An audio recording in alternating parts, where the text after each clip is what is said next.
Bom dia, vamos lá. Estudando junto, penal, aula 2. Algumas informações iniciais no link para acessar o PDF desse material que está sendo usado na aula. Você vai encontrar aqui na descrição do vídeo. Na descrição do vídeo também tem um cronograma com previsão das próximas que vão subir. É uma previsão, vai depender da minha disponibilidade de tempo. Vocês sabem, sempre falo isso, que na medida do possível eu vou fazer, tá bom? Mas não é uma promessa que vai ser feita. A promessa é de que eu vou fazer o possível. Mas entra aqui na descrição do vídeo se eu esqueci de alguma coisa, e para não ficar chato, uma introdução muito grande no vídeo, não começar, as coisas que eu esqueci, o que eu preciso falar vai estar na descrição do vídeo, link, você dá uma olhada ali, tá? Importante dar uma olhada na descrição, porque você pode estar chegando em algum momento em que essa aula subiu parcial. Porque em algum momento pode ser que eu vá para um Hotmart da vida. Então, assim, se a aula tiver parcial, dá uma olhada na descrição do vídeo que vai ter como você acessar essa aula por completo, você vai estar lá. Mas se não, e é importante que você veja essa data de previsão das próximas, porque assim você garante assistir as aulas por completo sempre. Porque elas sempre vão subir por completo aqui, vão estrear e depois pode ser que eu modifique, tá bom? Mas como eu disse, vamos seguir, dá uma olhada na descrição. Lá tem as informações que eu, porventura, esqueci de passar aqui nesse início. A aula 2 de penal, ela também vai ser curtinha. A aula 1, se eu não me engano, não foi muito longa. A aula 2 também vai ser curtinha, porque eu olhei o tópico, eu dividi ali as matérias e olhei o tópico e a gente acabou adiantando alguma coisa na aula 1. Enfim, interessante, é bom que você tem tempo para estudar. Aula 2, a gente vai falar aqui de controle social. O que vem a ser esse controle social, como é que ele começa, quem é que exerce, né? Então, o controle social, ele acontece desde muito cedo. Somos educados pelos nossos pais. Então, desde bebê ali, você começa a ter já um controle social. O que é um controle social? Teu pai está te ensinando, teu pai, tua mãe, quem te criou, está te ensinando como é que se convive, como é que se porta em sociedade. Quando você faz alguma coisa errada, você é castigado, você chama atenção e por aí vai. Então, o controle social, ele já inicia, desde criança. Seus pais iniciaram e por aí vai. Outros grupos colaboram com o ensinamento de regras sociais. Então, não é só a família, logo de início, né? Que é que a gente vai te criar e tal, você não tem contato ainda com o mundo exterior e você já começa um controle social de acordo com a sua família, com o ditame da sua família ali. E outros grupos que vão colaborar com isso? A mídia, televisão, rádio, hoje em dia nós temos as redes sociais, né? Esses grupos também vão colaborar no sentido de que eles também vão te ensinar coisas. Essa colaboração pode ser até ruim para a família. A família pode não querer que você aprenda determinada coisa quando você tiver contato com a mídia, contato com as redes sociais. As crianças a gente tenta aí sempre alertar, né, os vídeos no YouTube, porque eles vão estar aprendendo, eles vão estar sendo doutrinados, controlados ali socialmente. Se você não tomar cuidado, pode ser que ele comece a aprender regras diferentes da que você quer que ele aprenda. E o controle social é tudo isso. Então a gente vai ter na escola, vai ter a igreja, todo esse mecanismo é uma forma de controle social. Família, mídia, escola, igreja. Então, né, nas mídias, você tem ali os modelos e padrões a serem copiados. As pessoas vão acabar copiando muito daqueles modelos e padrões. E aí, aquele alerta, tem que tomar até cuidado com isso, com o que se copia. Na escola, se você faz alguma coisa errada, acontece um castigo, uma reprovação. Se fez alguma coisa errada, é levado para a sala do coordenador. Olha um controle sendo exercido sobre você ali, sobre a pessoa, sobre a criança, né? Chama o pai, já é um outro tipo de controle, já está aumentando ali. Levou para coordenação, conversou, o inspetor chamou a atenção, só. Aí foi mais grave, levou para a sala da coordenação, levou para a sala da coordenação e foi mais grave ainda, chamou os pais. Isso vai sendo graduativo e tem ali o controle acontecendo. Não se comportou de maneira, não aprendeu adequadamente a matéria, você vai ter uma reprovação, uma nota baixa, tudo te controlando ali. A igreja tem um papel muito importante também nessa situação de controle social. Críticas à parte, né? Tem gente que critica, acha bom, acha ruim, mas ela tem um papel muito importante. Quando bem feita, né? Quando qualquer coisa na vida, ele pode ser utilizado para o bem e para o mal. Isso é fato. Mas não é a instituição, é o ser humano. O ser humano é que pode transformar aquilo. A mídia, as redes sociais, elas podem ser excelentes. As crianças hoje em dia falam inglês, cara, com uma facilidade muito grande, porque tem vários desenhos que já introduzem o inglês, e você vê que elas sabem muita coisa, às vezes estão ensinando, pequenininho, ensinando aos pais determinada coisa por causa do contato com a mídia.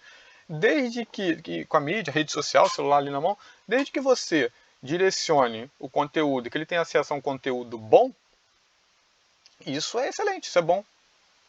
E a escola, a mesma coisa, ela está ali para ajudar, mas também pode atrapalhar.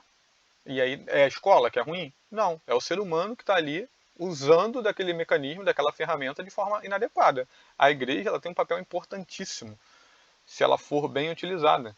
Você vê aí, tem gente que brinca aqui eu não vou entrar em seara de nenhuma religião. Todas as religiões, todas, eu não tenho uma religião, mas conheço, tenho um interesse pelo assunto, conheço todas, e todas elas, quando você procura de maneira séria, pessoas sérias, elas estão levando a uma conduta social, moral boa. Elas não pregam uma conduta social ruim. E aí tem gente que, na igreja evangélica, por exemplo, ex. Isso não é bom? Se realmente é ex, não estou falando aqui da hipocrisia, mas se realmente é ex alguma coisa que era ruim e a igreja transformou, ok, isso é excelente. A igreja, eu estou falando templo, a religião. Pode ser um centro de umbanda, a igreja, um centro de candomblé, sei lá o que. Mas a instituição, ela exerce um controle social e desde que feito de forma correta, é muito importante. Então a pessoa tem um sentimento de culpa por se desviar daquelas condutas, né, que aquela instituição prega. Então lá, são as regras que a sociedade espera que sejam aprendidas e seguidas. Controle que um grupo social exerce sobre seus membros. Tudo isso daqui, todos esses fatores em conjunto ajudam a manter a ordem social, garantindo uma convivência mais pacífica. Deixa eu abaixar o som aqui. Não ficar interrompendo a gente na aula. Desculpa não ter me atentado no início da gravação. Mas se eu não fizer isso agora e parar aqui com vocês falando rapidinho, toda hora minha mente vai pro lado, beleza. Vamos lá. Todos esses fatores em conjunto ajudam a manter a ordem social, garantindo uma convivência mais pacífica. Controle social ajuda a viver em sociedade. Portanto, o controle social é exercido de muitas formas. Nós observamos ali, né? Diversas formas. E ela vai tão além que eu coloquei ali, ó. Cara, quem nunca teve um olhar de reprovação que já entendeu que estava sendo controlado? É um controle social. Você ia fazer alguma coisa, ou falou alguma coisa, ou fez alguma coisa e recebeu aquele olhar de reprovação. Pode ter sido na infância pelos pais, ou até agora, até hoje em dia pelos pais, ou por quem te criou, por esposa, marido, sei lá quem, do seu convívio, professor. Quem nunca recebeu aquele olhar de reprovação e você já entendeu que fez alguma coisa errada? É uma forma de controle social sendo exercida. Um simples olhar. Correto? E aí a gente vai graduando ele, que eu até falei já agora na sala de aula, né? O aluno chama atenção pelo inspetor, chama atenção pelo coordenador, depois ele é levado para a sala de coordenação e assim vai evoluindo. A gente pode chegar ali ao extremo da prisão, podendo chegar à prisão. Aí já é o estado, sim, os controles estão falhando, nada está dando jeito naquele cidadão, naquela pessoa, e chegou ao ponto dele ser preso. Então, a aplicação de uma pena, a gente falou disso na primeira aula, né? Que é a pena do direito penal, uma infração, que vem a ser essa norma, enfim, assiste lá a primeira aula. Aplicação de uma pena, instrumento mais rigoroso utilizado pelo Estado. Então, isso aqui é o controle social formal. Essa é a parada que eu quero que vocês peguem. Tudo aquilo ali, entendeu o contexto, agora eu quero que vocês entendam. Controle social formal. Controle social formal é esse controle que é exercido pelo Estado. É a parte dos próprios presídios, é a polícia atuando, é o judiciário atuando. Esse é o controle social formal. É esse controle ali, mais nessa instância aqui que a gente está falando A gravidade já está num grau tal e onde é o controle social formal, é o Estado agindo, tá?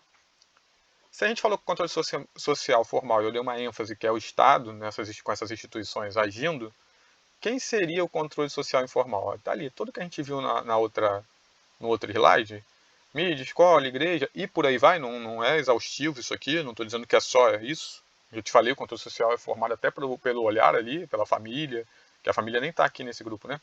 Enfim, não só isso, mas esses são os controles sociais informal, entendeu? O formal, formalidade, é o Estado. O Estado exercendo esse controle social. O informal tem todo esse amparato que não é só pelo Estado que é realizado. Então observamos que a norma penal não é o único mecanismo de controle.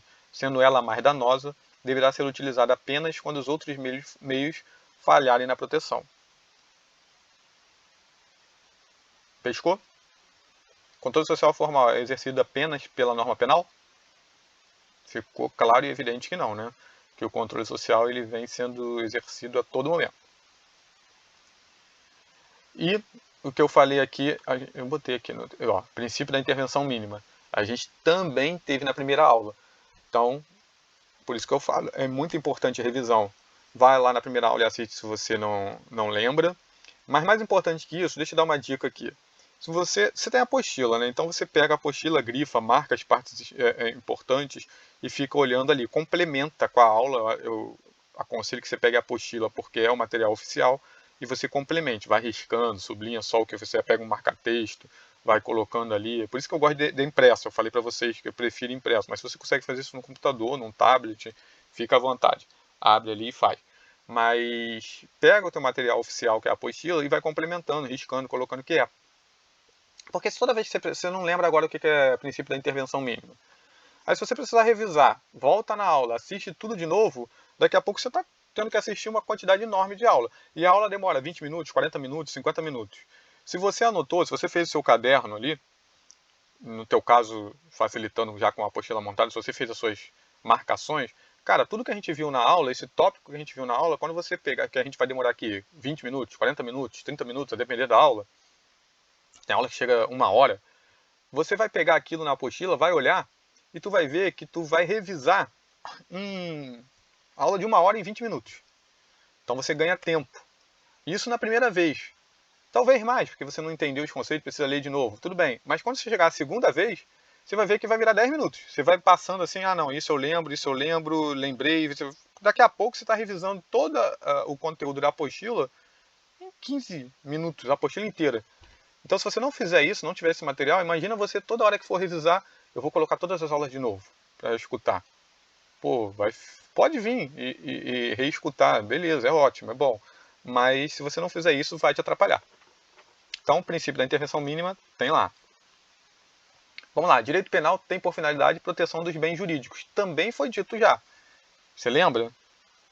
Importante você tentar ir se antecipando na aula, porque você força a sua mente a lembrar. Então, o que seriam bens jurídicos? Tenta lembrar, fala. Tenta dar um conceito aí de bem jurídico. Então lá, bens jurídicos são aqueles importantes para o convívio em sociedade. São coisas que são importantes a gente tutelar, a gente cuidar, para que a gente viva em sociedade de forma harmônica. Certo? A gente falou que tudo isso é chamado de um bem jurídico. E a gente lá na outra aula falou que nem todos os bens jurídicos, mas os bens jurídicos mais importantes, eles são tutelados pelo direito penal, que é ser protegido para evitar conflitos. Enfim, primeira aula. Agora a gente vai adentrar um pouco mais numa classificação ali desses bens jurídicos. Você já entendeu, você tem lá a revisão, primeira aula, você entendeu o que é bem jurídico. Vamos entrar aqui numa outra seara. Bens jurídicos individuais, bens jurídicos coletivos, bens jurídicos difusos. Uma vez que você tem um conceito, sabe o que é, vai ficar fácil. Olha só, bens jurídicos individuais. Eles se referem ao indivíduo e são divisíveis. Por exemplo, vida, integridade física e propriedade. É aquele bem jurídico que é daquela vida, é daquela pessoa. Você consegue determinar aquela pessoa ali, o bem jurídico vida dela que está sendo protegida, a integridade física dela que está sendo protegida, a propriedade dela que está sendo protegida. Então são bens jurídicos individuais. O que você pode ficar ali, individuais e coletivos, ele é bem tranquilo. O que você pode ficar ali, o que é o difuso? Mas agora você vai entender, olha só. Os coletivos Incolumidade pública, paz social, ou seja, é de uma coletividade de pessoas. Você não está falando de uma única pessoa, você está falando de um grupo, certo? A paz daquele local, a incolumidade pública daquelas pessoas ali, tudo e vai.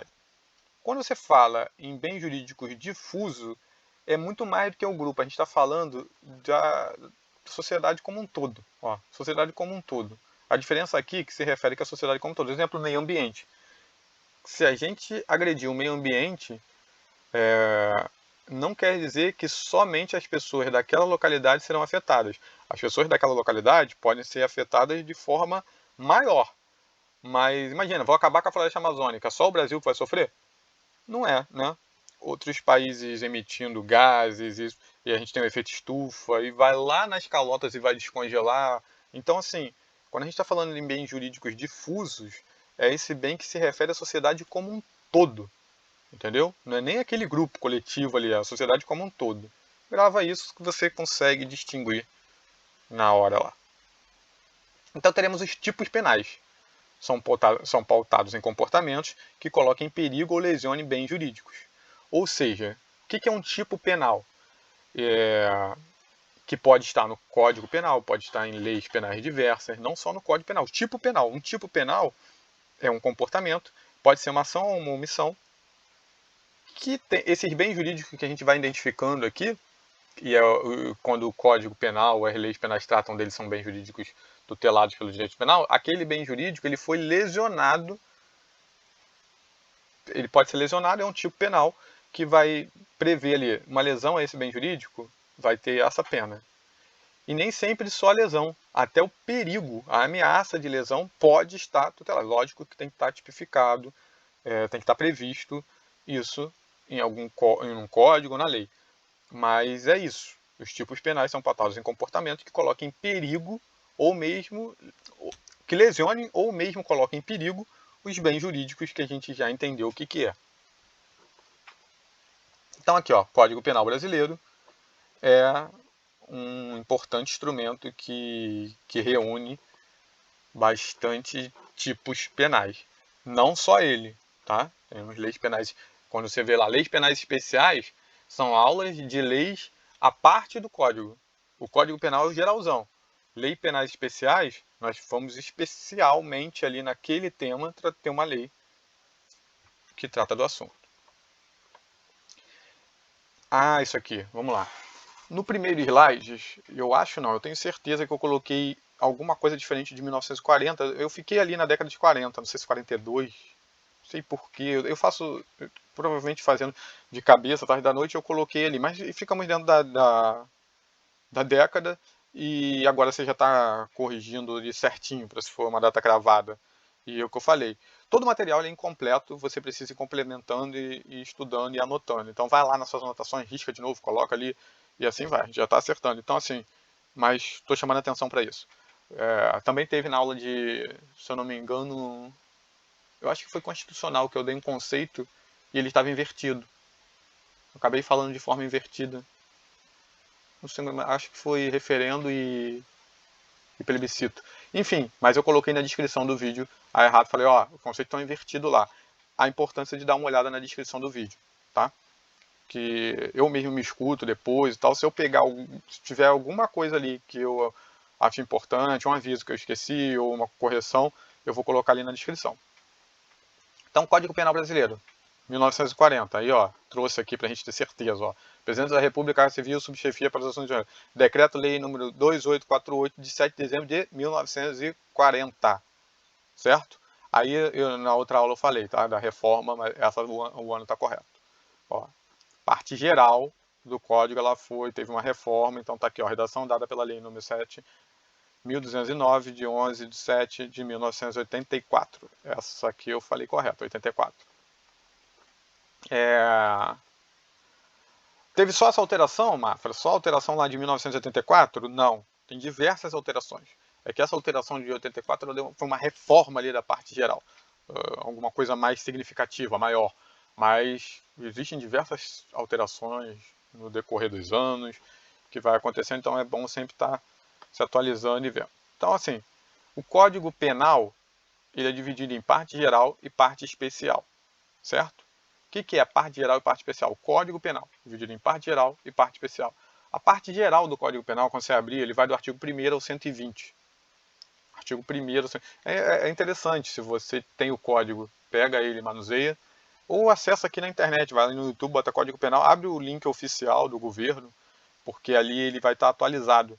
O que tiver retirado do ordenamento vai estar riscado, o que tiver novo vai estar acrescentado. Dá uma olhada ali e você lê. Não precisa ler tudo, não. Se puder é bom, mas não precisa ler tudo. Dá uma olhada ali. Artigo 1º, tu vai entender. Vai ler ali o que está falando e tal, você vai entender isso aqui, ó.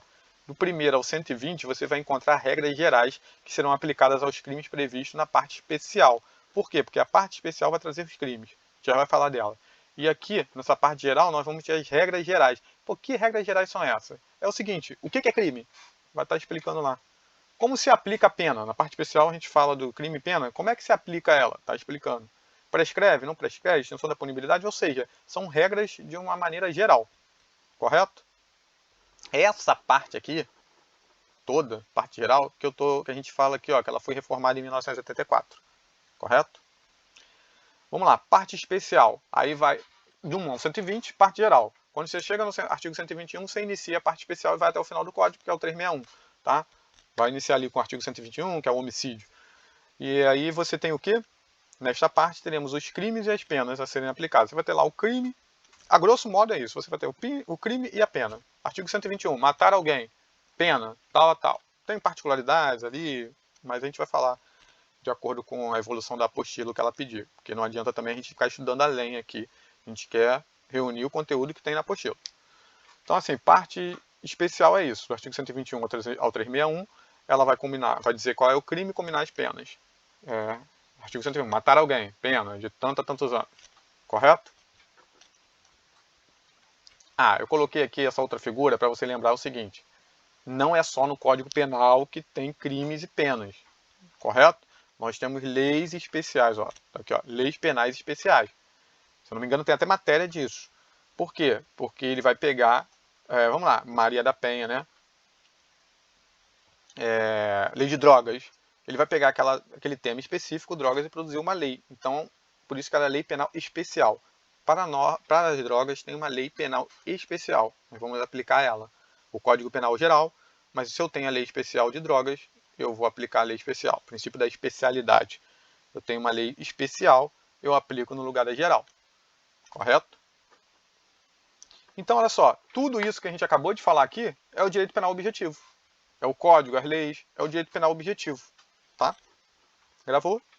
Seguimos então lá. Direito penal objetivo. O que é? Define. Define. Fala aí. É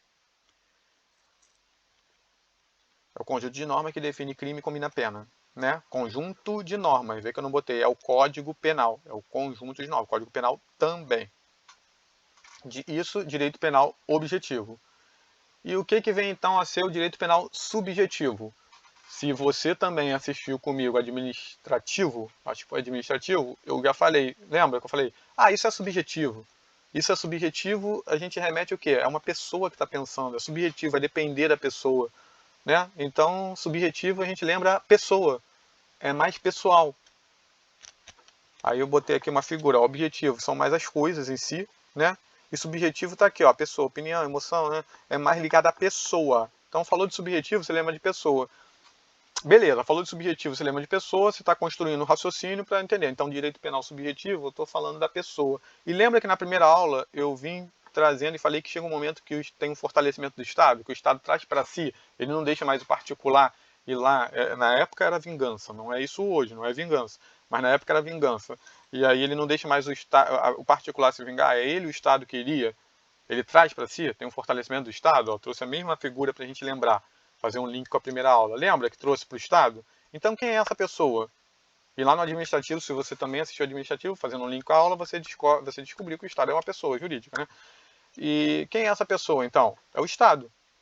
Então, como vimos na primeira aula, o Estado tomou para si essa responsabilidade. Logo, é o direito subjetivo, direito penal subjetivo, é o direito que tem o Estado na defesa da sociedade de punir quem tenha cometido um crime. O direito penal objetivo são as leis, conjunto de norma, e o direito penal subjetivo é esse direito que o Estado tem. Tá vendo? ele caberia mais aqui, ó. Não é a lei em si, mas é um direito, é a opinião, a emoção, o direito que ele tem. É esse direito que o Estado tem de, na defesa da sociedade, punir quem tenha cometido um crime. Espero que tenha ficado claro. Mas aquela dica de sempre. Não ficou claro? Volta, escuta de novo, tenta, anota e vê. Não ficou claro? Pega o tema, você já entendeu o tema. Pega o tema, joga no YouTube, vê aulas separadas, assiste só sobre aquilo ali. Um videozinho de 5 minutos, 2 minutos, alguém explicando, de repente uma outra linguagem te ajuda. Tá? Então, gente, como eu tinha falado, é isso. A aula foi bem mais curta. E assim, é importante a contribuição para que eu consiga continuar dando esse tempo. Se você pode, contribui. Se você não pode, você vai continuar tendo esse acesso, mas aí você verifica as datas, vai na descrição do vídeo, verifica as datas que eu estou me propondo a colocar ele, porque aí você tem a garantia de que você consegue assistir a aula inteira, que ela vai ser geralmente 8h30 da noite. Naquele dia, às 8h30 da noite, ela é publicada. Ela vai ficar um tempinho, então se você for lá naquele momento, você vai assistir. Você não pode contribuir, beleza, tá tranquilo. Em algum momento eu tenho que tirar para tentar dar uma capitalizada. E se você assistiu, achou que é legal a aula, ó, nem que seja 2,50. Eu falei que eu prefiro que você vá contribuindo de pouquinho em pouquinho para cada aula. Pô, essa aula aqui valeu. Foi um conteúdo legal. Vou botar 2,50 ali, que é o que eu posso hoje. Não posso nada, beleza, assistiu. Eu posso colocar mais, vou lá. Tem um e-mail e assim vai. Então, assim, tem um QR Code para te facilitar. Se puder, 2,50. Se puder, R$5 está aí. Se puder, R$10 está aqui. Se puder, R$20 está ali. Se puder outro valor, coloca lá no e-mail. Mas eu prefiro que você não faça de uma vez só, não. Ah, vou contribuir aqui para ele. Eu prefiro que você faça aula por aula. Essa aula valeu. Tô pagando aqui por essa aula. Que aí depois eu subo pro Hotmart, você pensa, ah, contribuí pra caraca, o cara subiu pro Hotmart. Eu posso te ajudar. Se você mandar um e-mail lá falando, pô, cara, eu contribuí, um valor, me dá um acesso. Eu vou fazer. Se eu for pro Hotmart, que também não é uma promessa, é que pode ser que para dispor esse tempo eu faça isso. Mas tá aí. Quem puder, fica atento, dá uma olhada no cronograma, marca, vai lá, assiste a estreia, é legal também isso. Lá no YouTube eu vi que tem bastante gente assistindo, beleza? E, estudando junto, penal, aula 2, Capmed, aqui está o canal do YouTube, o e-mail para qualquer dúvida, coloca CASPMR 2024, porque quando eu tirar esse tempo eu vou filtrar por isso e já te respondo. E o e-mail está aqui, se quiser fazer um Pix, lembra que o Mafra tem 2 Fs aqui, maffra@gmail.com.br, só .com, BR não. Obrigado, tamo junto e vamos nessa.